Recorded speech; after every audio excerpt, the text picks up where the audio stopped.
Bayan, ngayon po ang huling araw ng libreng sakay sa LRT2 at MRT3 para sa mga Pilipinong may national ID.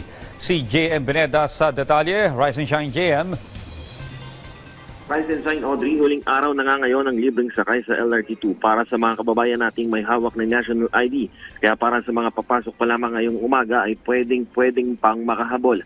Ngayong umaga magsisimula ng alas 9 na ang libreng sakay para sa mga national ID holders sa lahat ng LRT2 station. Matatapos naman yan bago magtanghali o mga alas 11 ng umaga. Sa mga oras na yan, dagsama mga pasahero sa mga stasyon ng LRT2 para sa mga karamihan ay papasok na trabaho. Magkakaroon din, Audrey, ng libreng sakay sa hapon kung saan karamihan sa ating mga kababayan ay pauwi na sa kanilang mga bahay. 6 p.m. hanggang 8 p.m. naman ang oras sa hapon na libre ang sakay sa mga LRT2 station. Bukod sa LRT2, good news din para sa mga MRT3 riders. Dadala ang kanilang national ID dahil libre din ang pagsakay sa parehong oras sa MRT3. Para makabail ng libreng sakay sa mga train system, kailangan lamang na ipakita sa mga pasahero ang kanilang national ID card kahit na printed paper o makaya digital copy nito. Isa sa mga kagustuhan ni Pangulong Ferdinand Marcos Jr. na magamit pa ng ating mga kababayan ang mga national ID para sa mga pampublikong serbisyo sa bansa.